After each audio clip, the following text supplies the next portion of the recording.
भगवान के सूर्य ग्रहण काल पर कुरुक्षेत्र जाना और व्रजवासियों से प्रथम बार 100 से अधिक वर्ष बाद ठाकुर जी मिले, उसकी लीला यहां बताई गई। बहुत विस्तृत बड़ी लीला है। मैंने द्वारिका में इस बार जब लाल जी का उत्सव था तो ब्रज द्वारिका मिलन महोत्सव पर ही कथा, इसी विषय पर ही कथा की थी। बहुत करुण भावमय प्रसंग है। ठाकुर जी अपने सखाओं से, अपनी मैया से, अपने पिताजी से 100 वर्ष के बाद मिले। और सबसे ज्यादा करुण तो तब है कि किशोरी जी से मिलते हैं ठाकुर जी, राधा रानी से। भगवान की सब पटरानियां मिलती हैं, वो सब बहुत लंबा प्रसंग है। भागवत में तो सूक्ष्म है, अन्य अन्य ग्रंथों में उसका बड़ा विवेचन किया गया। कभी अवसर मिले तो ब्रज द्वारिका मिलन की कथा सुनना, उसमें ही इसका विस्तार है। आगे अब भगवान के परम मित्र सुदामा की कथा आती है। बंधुओं, सुदामा नाम स्पष्ट नहीं, भागवत में है ही नहीं। श्रीमद् भागवत जी में 2 नाम नहीं है, एक तो राधा रानी का, दूसरा सुदामा का। अब लोग इस बात पर बहुत विवाद करते हैं, राधा रानी का नाम, राधा रानी का स्पष्ट नाम भागवत जी में नहीं है। इसका मतलब यह नहीं कि भागवत जी में किशोरी जी का कोई उल्लेख नहीं है।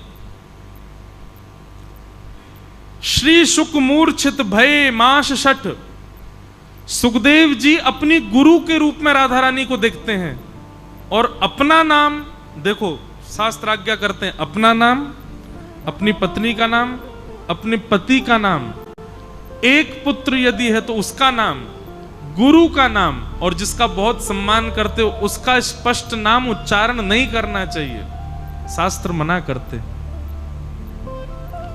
अब पत्नी पति का नाम नहीं लेती पर पति लेते हैं, पति को भी नहीं लेना चाहिए। अपना नाम भी नहीं लेना चाहिए बार बार। इंद्रेश ये कह रहा था मेरा नाम इंद्र, बार बार अपना नाम भी नहीं लेना चाहिए। एक पुत्र यदि घर में है उसका नाम भी नहीं लेना चाहिए।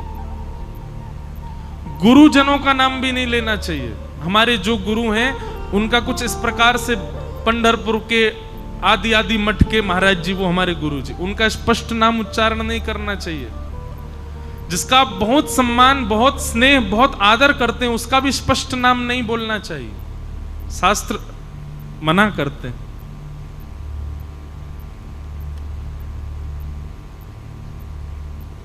सुखदेव जी का नियम है, वो राधा बोलते ही 6 महीने की समाधि में चले जाते हैं। सुख आसन में बैठे, नेत्र बंद करके प्रसन्न मुद्रा में 6 महीना तक ऐसे बैठे रह जाते हैं।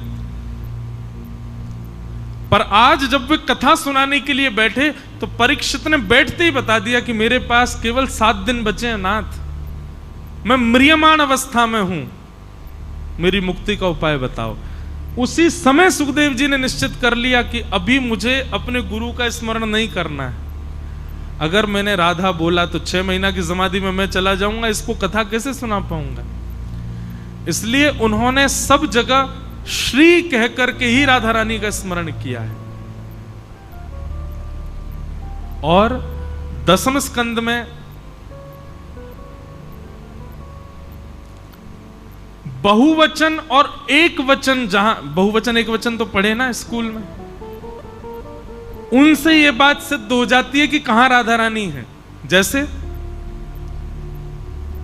गोप्य ऊचू, ये बहुवचन है कि बहुत सारी गोपियां बोल रही हैं, जयति ते अधिकम जन्मना व्रजः श्रयत इंदिरा सस्वदत्र ही। तो इससे यह बात सिद्ध हो गई कि बहुत गोपियां गा रही हैं। लेकिन वहीं भ्रमर गीत जब आता है तो वहां लिखा है गोपी उवाच, एक वचन। एक वचन से यह सिद्ध हो जाता है कि श्री राधा रानी बोल रही हैं।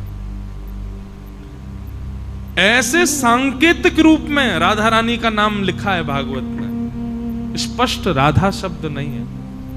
क्यों? सुखदेव जी मूर्छा में चले जाते हैं नहीं तो। और बाकी तो भैया ये भागवत जी के जितने भी पन्ने हैं ना, ये गौर वर्ण हैं, और भागवत जी के सारे श्लोक श्याम वर्ण हैं। मानो भागवत जी का एक एक पृष्ठ किशोरी हैं और उनके ऊपर अंकित श्लोक श्री कृष्ण हैं। हमारी किशोरी जी के भावना सामान्य पढ़े लिखे लोग स्वीकार नहीं कर पाएंगे उनको, क्योंकि वो प्रेम के विषय हैं। उनको ऐसे समझ पाना, समझा पाना बहुत मुश्किल है।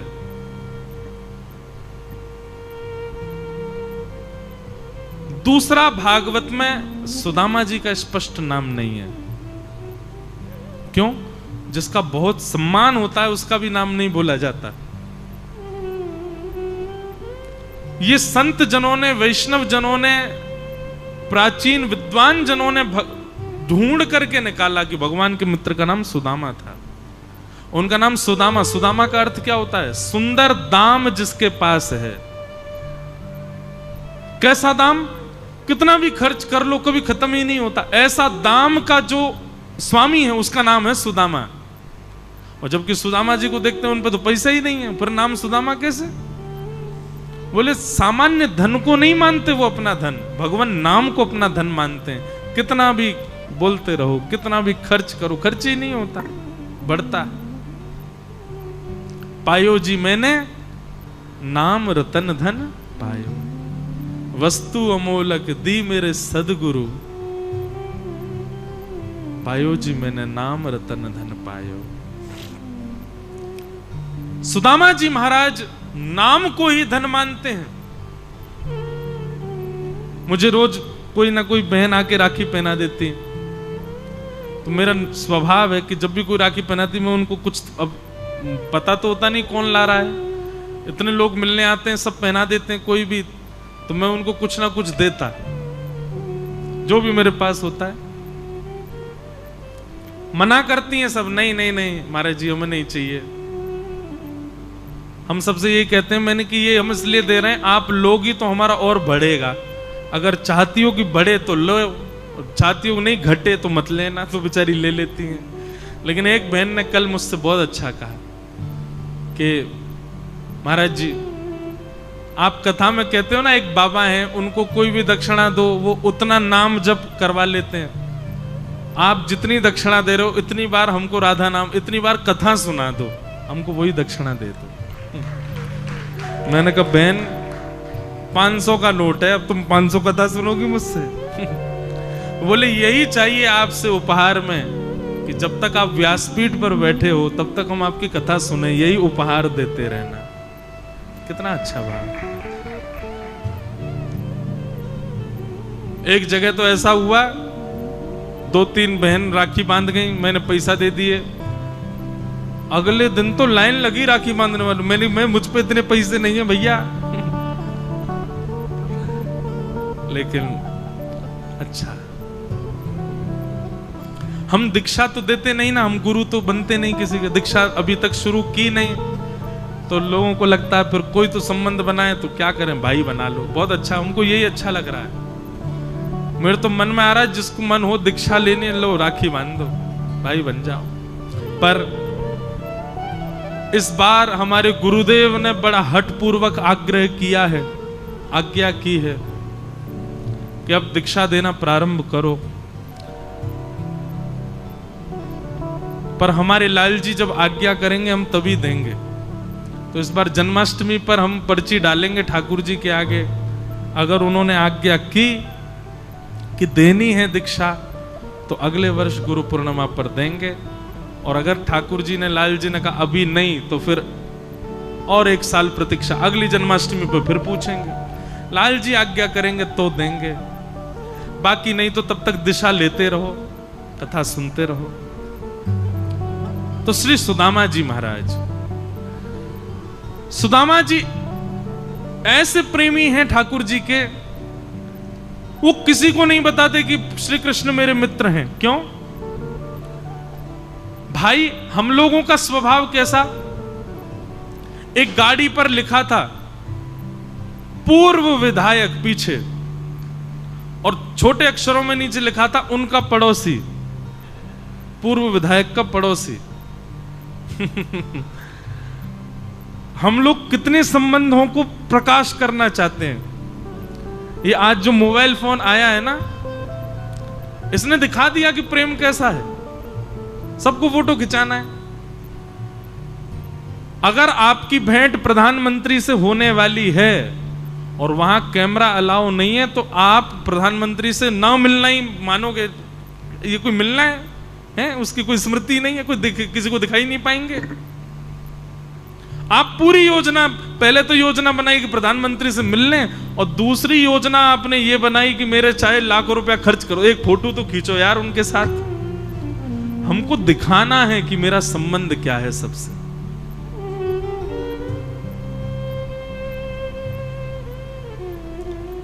पर सुदामा जी अलग हैं। सुदामा जी प्रकाश नहीं करना। और मैंने एक दिन कथा में कहा था, जिस प्रेम में प्रकाश होता है, जिस प्रेम में प्रचार होता है, वो प्रेम नहीं होता।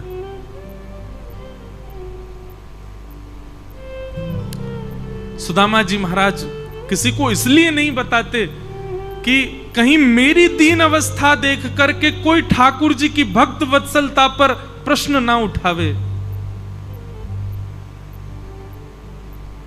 कोई मेरी दीन अवस्था देख करके ठाकुर जी पर प्रश्न चिन्ह ना लगावे। मैं किसी से कहूं कि मेरे ठाकुर जी मित्र, तो लोग हैं जगतपति जगन्नाथ के मित्र, और इस अवस्था में कहीं कोई उन पर प्रश्न चिन्ह ना उठा दे। इसलिए सुदामा जी किसी को नहीं बताते कि मेरे सखा श्री कृष्ण है। और सखा नहीं है, घनिष्ठ सखा है भगवान कृष्ण सुदामा जी के।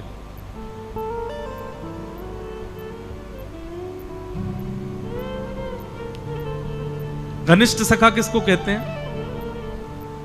एक ही थाली में भोजन कर ले, अपनी थाली भी दूसरी ना लगावे, सखा थाली लेके आए उसी में ही खा ले, और वो कितना ही मना करे जबरदस्ती खा जाए, वो सखा। सखा कौन? जो अपने वस्त्र ना पहने, अपने सखा के ही वस्त्र पहन के घूम ले वे। सुदामा जी रोज बेचारे अपने नए नए वस्त्र निकालते, और निकाल के जैसे स्नान करने जाते तब तक देखी ठाकुर जी पहन के भाज गए। सुदामा जी ढूंढ रहे मेरे वो कहां है, और तभी क्या देख रहे हैं कि कदम्ब की डाल पर श्याम सुंदर सुदामा जी के वस्त्र पहन करके बैठे। कितना बड़ा सौभाग्य सुदामा जी का। और सुदामा ही डांट रहे हैं, ए कारिया, ए मरकट बंधु, अरे मथुरा से आया हो ना, मथुरा के सबरे बंदर चोर, ऐसे ही तू चोर, अरे मक्खन चुराता हो, सब चुरा, मेरे वस्त्र ने चुरा के बैठ गो। अच्छा तो सुदामा जी मेरे ना है, केवल तेरे ही हैं। ऐसे सखा हैं ठाकुर जी सुदामा जी के। गृह कार्य मिलता था गुरुकुल में, होमवर्क, तो ठाकुर जी गृह कार्य तो नहीं करते हैं, वन में जाके बेर तोड़ लाते हैं, और बेर का प्रलोभन देते हैं सुदामा को। बोले सुदामा ले देख, तेरे काजे 4 बेर लाया हूं मैं। सुदामा कहता जल्दी दे। बोले ऐसे नहीं दूंगा। बोले का पहले अपनो गृह कार्य कर, और सुन अपनो बाद में करियो, पहले मेरो कर, पहले मेरो कर, और मेरो करके 4 बेर ले ले, फिर अपनी तू जाने, करे चाहे मत करे, मोह बचा कल गुरु जी थे। कभी पढ़ाते पढ़ाते शांतिपनी गुरुकुल में यदि ठाकुर जी से कुछ पूछ लेते हैं गुरु जी, ए कन्हैया खड़े हो जाओ, ये सूत्र बताओ क्या है। ठाकुर जी को कुछ याद थोड़ा ही है, नीचे से सुदामा जी बताते हैं ऐसे ऐसे है, तब ठाकुर जी बता के बच जाते हैं। ऐसे सखा हैं सुदामा के श्री कृष्ण। और उन सुदामा जी की स्थिति क्या है? ऐसे घर में रहते हैं कि वर्षा हो जाए तो कमर कमर तक जल भर जाता है। ऐसे घर में सुदामा जी रहते हैं जहां पर बिना रोक टोक सूर्य का प्रकाश प्रवेश करता है, इतने छिद्र हो रहे हैं ऊपर आकाश में। ऐसी है सुदामा जी की स्थिति कि यदि आज भोजन कर लिया तो अगले 1 सप्ताह तक का कुछ भरोसा नहीं है मिलेगा कि नहीं। ऐसी स्थिति है सुदामा जी की कि एक ही वस्त्र को दिन में धो लेते हैं, गीला ही पहन लेते हैं, क्योंकि दूसरा वस्त्र नहीं है। लेकिन कभी शिकायत नहीं करते ठाकुर जी से, कभी ये नहीं कहते कि कन्हैया ने मुंह पे कृपा कर, तू भक्त वत्सल बने, तू सबन पे कृपा करे, तो एक बार मेरी ओर तो देख। बालक विद्यालय से पढ़ करके आते हैं, पिताजी आज बहुत भूख लगी है, घर के विद्यालय में सारे बालक घर से कुछ ना कुछ लेके आते हैं, मैं और मेरा भाई खाली पेट जाते हैं, खाली हाथ जाते हैं, आज बहुत भूख लगी है, कुछ खिलाओ ना। सुदामा जी अपनी पत्नी सुशीला को देखते हैं, सुशीला कहती है कुछ भी नहीं है। बच्चों के आगे मना नहीं करती, क्यों? बच्चों ने देख लिया तो रोएंगे फिर। सुशीला कहती हाँ ला रही हूं ना, आज पिताजी सुबह 2 आलू लेके आए हैं। आलू का नाम सुनते ही सुदामा जी के बालक नाचने लगते हैं, आज हमारे घर में आलू आए हैं। आलू नहीं होते, आलू जैसे दिखने वाले 2 पत्थर होते हैं, और उन पत्थरों को पतीला में जल डाल के पत्थर धर दिए जाते हैं, कभी अग्नि में भूनने के लिए डाल दिए जाते हैं। और बच्चे इतने उत्सुक रहते हैं उन आलूओं को देखने के लिए, चूल्हे के सामने बैठ जाते हैं, ये पकेंगे तो हम पाएंगे। सुदामा जी वहां जाके बैठ जाते हैं और दोनों बालकों को अपने गोद में सर रखवा के और कहते हैं चलो अब जब तक आलू सिक रहे हैं कथा सुनो। और कथा सुनते सुनते सुनाते सुनाते सुनाते सुनाते बालक सो जाते भूखे। ऐसी स्थिति सुदामा जी की, पर अपना नित्य स्मरण कभी नहीं छोड़ा, अपनी नित्य भक्ति कभी नहीं छोड़ी, अपना जप कभी नहीं छोड़ा, अपना प्रेम श्री कृष्ण से कभी कम हुआ हो रत्ती भर भी नहीं, नित्य स्मरण करते हैं ठाकुर जी का। श्रीमद् भागवत में लिखा है अयम ही परमो लाभो उत्तम श्लोक दर्शनम। सुदामा जी की स्थिति कैसी है?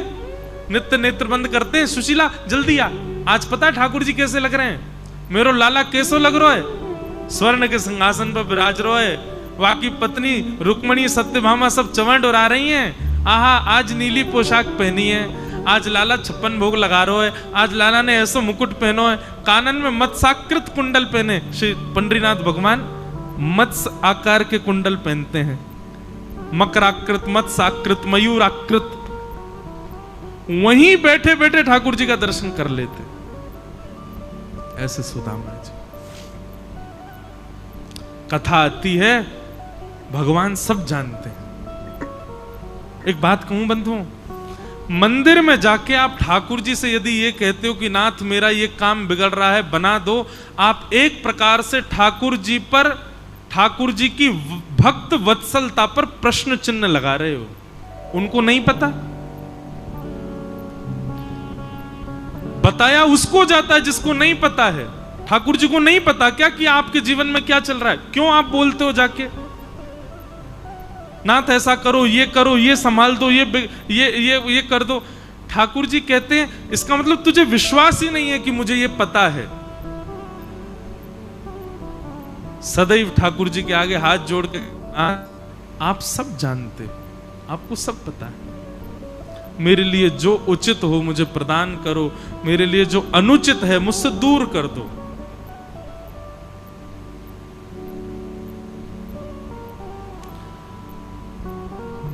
भगवान ने ही एक ब्राह्मण का रूप धारण किया, सुदामा जी के यहां गए और द्वार पर जाकर के कहने लगे भिक्षाम देहि माते। सुशीला ने देखा आज पहली बार हमारे घर पे भिक्षा मांगने कोई अपरिचित ब्राह्मण आ गया, नहीं तो सबको तो पता है कि हमारे घर अन्न नहीं है। सुशीला ने जाकर के बाहर कह दिया भगवान शायद आपको पता नहीं है सुदामा जी का घर है ये। बोले सुदामा जी का घर है तो इससे भिक्षा का क्या ताल्लुक?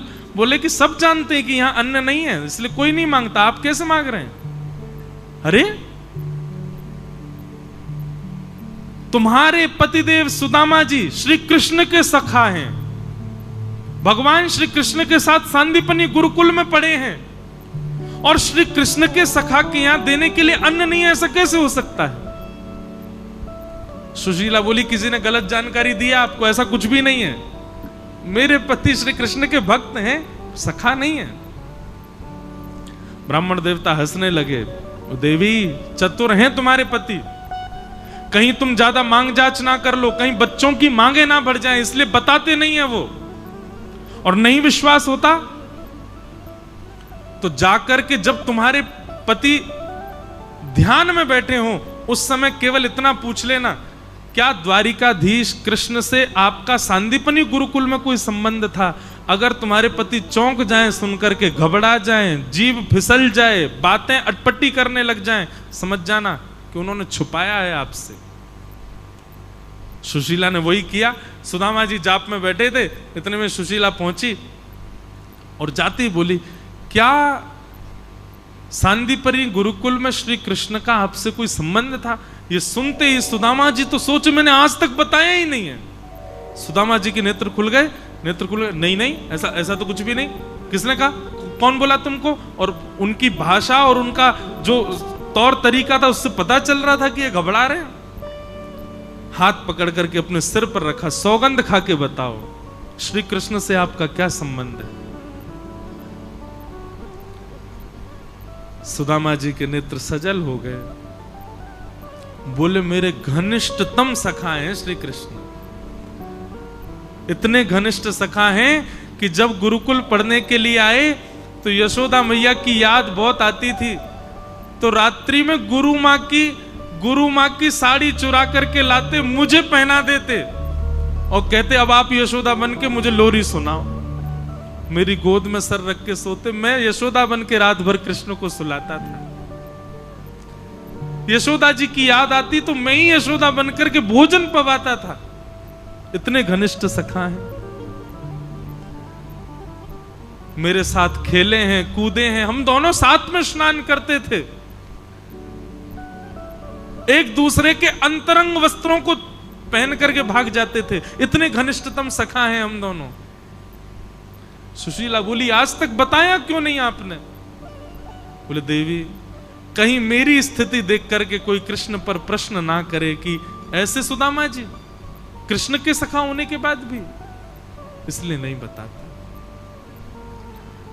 सुशीला ने सौगंध दी, आपको मेरी सौगंध है, कुछ मांगने जाचने नहीं, कुछ करने नहीं, आप कृष्ण जी मिलने तो जाओ, सखा से मिलके तो आओ एक बार। नहीं नहीं देवी मैं नहीं जाऊंगा, मेरी स्थिति देख के कुछ दे देगा वो मुझको, मुझे कुछ नहीं चाहिए उससे।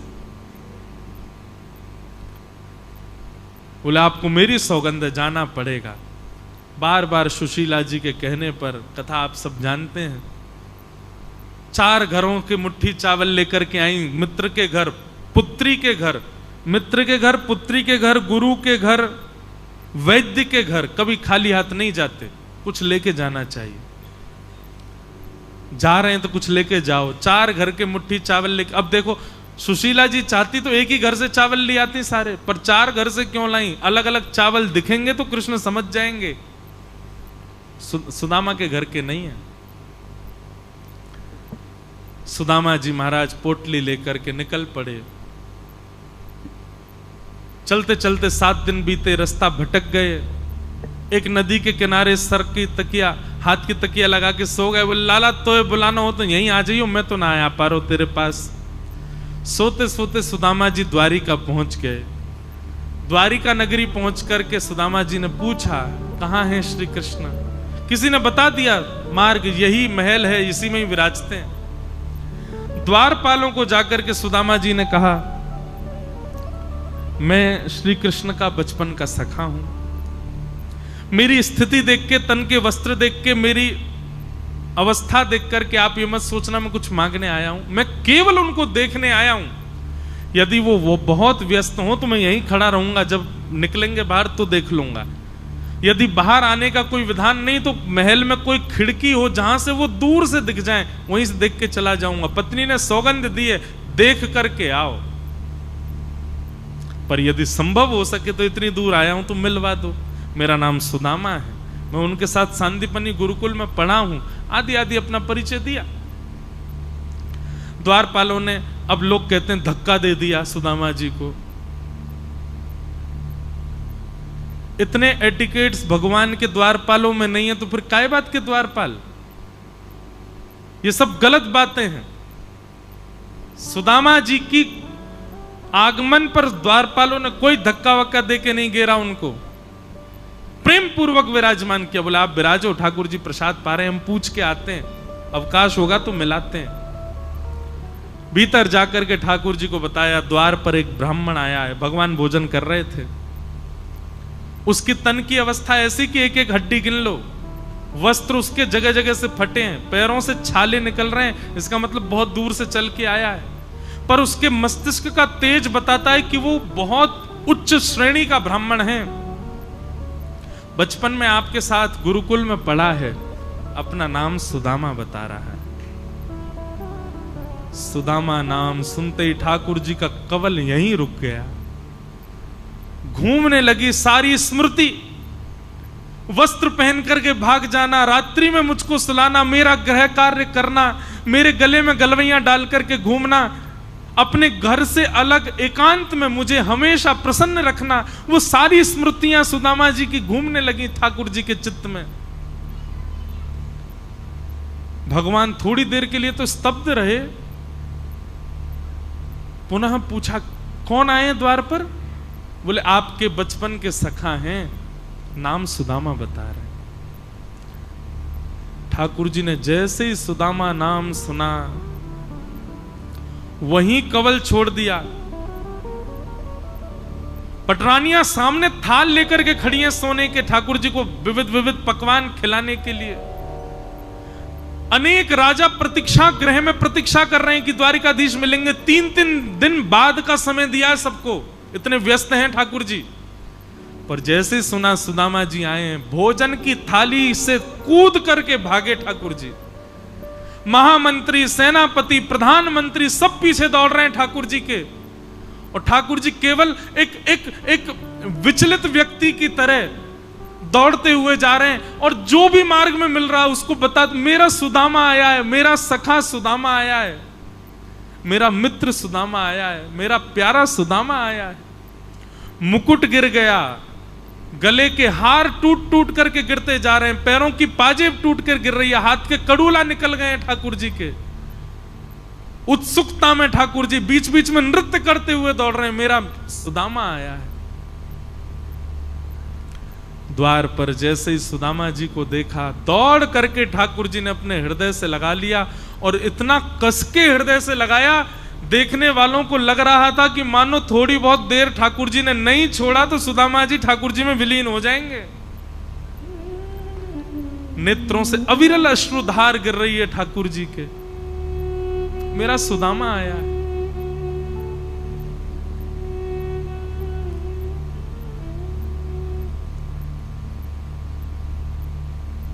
मुझे नाम में कभी कभी कंफ्यूजन होता है, पर या तो नामदेव जी का या तुकाराम जी के चरित्र में ऐसा कुछ मैंने सुना है कि एक बार वो दर्शन के लिए जा रहे थे तो अपनी पादुका कमर से बांध के ले गए। कौन, नामदेव जी थे या तुकाराम जी थे? कोई दोनों में से किसी का एक का भाव है। हाँ, नामदेव जी। क्यों बांध के ले गए? नामदेव जी के मन में भाव आया, मैं दर्शन करने जाता हूं और मेरे मन में कभी कभी स्मृति आती, मेरी पादुका तो कोई नहीं ले जाएगा। मन में सोचने लगे, विट्ठल आपके दर्शन को मैं आऊं और उस समय मेरा मन कहीं और जाए, वो मुझे स्वीकार नहीं। इसलिए छुपा के ऐसे ही पादुका कमर से बांध ली उन्होंने कि किसी को पता ना चले। मंदिर में भीतर प्रवेश किया तो किसी को पता चल गया कि ये चप्पल बांध के, पादुका बांध के लाए हैं। लोगों ने धक्का दे दे करके उनको मंदिर से बाहर निकाल दिया। नामदेव जी दूसरे किसी स्थान पर जाकर के बैठ गए, नेत्रों से अविरल अश्रुधार गिर रही है, नेत्रों से रुदन करते हुए मन में विचार कर रहे हैं, हे विट्ठल, मैं कोई आपका मंदिर अपवित्र करने के लिए थोड़ी ऐसा कर रहा था, बस मेरा मन का भाव था कि बार बार मन में किसी अन्य वस्तु का स्मरण होता है आपके दर्शन के मध्य में, वो ना हो, इसलिए बांध के आया था। दूसरे स्थान पर बैठ करके करताल बजा करके विट्ठल विट्ठल विट्ठल कीर्तन करने लगे। ठाकुर जी इतने भाव विह्वल हो गए नामदेव जी के लिए, दर्शनार्थी लाखों सामने खड़े हैं। ठाकुर जी ने अपने मंदिर का मुख उस तरफ मोड़ लिया जहां नामदेव जी बैठे हुए थे। ठाकुर जी उनको देखने लगे। हम दर्शन करने जाते हैं विठोबा का, पर ये पूरे दिन खड़े रहते हैं। हम 2 घंटा लाइन में लग जाएं तो हमको आफत आ जाती है। ठाकुर जी तो पूरे दिन खड़े रहते हैं। आप उनका दर्शन करने जाते हो, पर आपकी संख्या में कोई एकाध भक्त ऐसा होगा जिसका हृदय का भाव अत्यंत निर्मल होगा, उसके लिए ठाकुर जी खड़े रहते हैं, उसको देखने के लिए। बहुत प्रेम करते हैं ठाकुर जी अपने भक्तों से। सुदामा जी महाराज पहुंचे, भगवान ने उनको ले जाकर के अपने सिंहासन पर बिठाया। नेत्रों के आंसुओं से ठाकुर जी ने सुदामा जी के पाद प्रक्षालन किए। रुक्मणी जी को कहा पूरे नगर में इनको छिड़काव कर दो, हमारी द्वारिका पवित्र हो जाएगी सुदामा जी के चरणों दल से। भगवान ने पूछा, सुदामा जी आपका ब्याह हो गया? सुदामा जी बोले, हाँ हो गया। भगवान बोले, हमको नहीं बुलाया आपने ब्याह में? सुदामा जी बोले, ब्याह में लाला इतना भोजन बना था कि ये समझ लो दुल्हा दुल्हन भूखे ही रहे, हमको बचा ही नहीं था, सब बाराती घराती खा गए। और लाला अगर तोय बुला तो हाथी घोड़ा जन कौन कौन पे चढ़ के तू वहां आतो, इतनी तो बारात नहीं जितनी तेरे संग सेना आती, सबको कहा पवातो मैं, या हमारे मैंने तो बुलाया ही ना। अच्छा मेरी छोड़ लाला, तेरो ब्याह है गो? ठाकुर जी बोले, हमारे ब्याह की मत पूछो। ना ना लाला बता ना, तेरो ब्याह है गो? ठाकुर जी बोले, हाँ हो गया। अच्छा भाभी कहाँ है? ठाकुर जी बोले, मिलने ना, कहीं जा थोड़ी रहे। बोले, नहीं नहीं नहीं, पहले भाभी से मिला। भाभी कहाँ है? ठाकुर जी बोले, अरे ठीक, बोले नहीं पहले भाभी से मिलेंगे फिर बात होगी। भगवान बोले, मिलना है भाभी से? बोले हाँ। चलो ठीक है, बैठो, बुलाता हूं। सामने खड़ी थी 16,108। भगवान ने इशारा किया, आ जाओ। मैं रुक्मणी प्रणाम, देवी चर सौभाग्यवती रहो। मैं जामवती प्रणाम, देवी चर सौभाग्यवती। मैं सत्यभामा प्रणाम, देवी चर सौभाग्य। मैं कालिंदी प्रणाम, देवी चर सौभाग्यवती। मैं भद्रा प्रणाम, मैं लक्ष्मणा। सब प्रणाम कर करके जब 500 पत्नियां प्रणाम कर गई। सुदामा जी के तो हाथ बात दुखन लगे। सुदामा जी बोले, लाला इनमें तो भाभी कौन सी है? ठाकुर जी बोले, सब री हैं। बोले, लाला इतनी सारी, अभी कितनी और हैं? बोले 16,108। सुदामा जी बोले, लाला मुंह में इतनी सामर्थ नहीं, इतनी ने मैं अगर आशीर्वाद दूंगा तो मैं तो यही गोविंदाय नमो नमः है जाएगा मेरो तो। पत्नी 16,108 हैं, पति तो अकेला तू ही है ना? बोले हाँ पति अकेला। तो एक काम कर, तू मुझे प्रणाम कर, मैं तो आशीर्वाद दे दूं, तो आशीर्वाद दे दूंगा सबन को आशीर्वाद। ये दृश्य देखने वाले सौभाग्यशाली द्वारिकाधीश दंडवत प्रणाम कर रहे हैं और सुदामा जी उनको आशीर्वाद दे रहे हैं। सब पत्नियों की ओर से, सब द्वारिका वासियों की ओर से द्वारिकाधीश ने दंडवत किया। भगवान ने अपना मुकुट उतार करके सुदामा जी के चरणों में प्रणाम किया। अद्भुत। बोलो द्वारिकाधीश की। सुदामा जी वापस गए। सुदामा मंदिर देख डरे। भगवान ने तो महाराज वहां महल खड़े कर दिए थे। सुदामा जी ने अपनी पत्नी को बुलाया। पत्नी बाहर निकल के आई सज धज के। तो महाराज पहली बार श्रृंगार में सुदामा जी ने देखा, पहचान ही नहीं पाए कि मेरी पत्नी है। सुदामा जी बोले, देवी तुम ही हो? बोले हाँ। बड़ी कृपा करी द्वारिकाधीश ने, लेकिन देवी क्षमा करना, महलों में भजन नहीं होता, भजन तो कुटिया में होता है। अब तुम बच्चों के साथ यहां रहो, अपना आगे का जीवन जियो, हम तो जा रहे हैं कहीं कुटिया बना के वहीं भजन करेंगे। इतने में ठाकुर जी प्रकट हो गए। प्रकट होकर के बोले, महल यदि अपने भोग के लिए होगा तो भजन नहीं होगा, लेकिन महल तो मेरी अर्चना के लिए होगा, तो उस घर में भी, उस महल में भी मेरा भजन होगा। सुदामा जी, आपका और आपकी पत्नी का स्वभाव भोग भोगने का नहीं है। ये महल में भी आप दिन रात मेरी अर्चना करोगे, इसलिए यहां पर आप निवास करो, आपका भजन खत्म नहीं होगा। तब सुदामा जी ने उसको स्वीकार किया। बोलो भक्तवत्सल भगवान की। इस प्रकार सुदामा जी का सुंदर चरित्र सुनाया गया।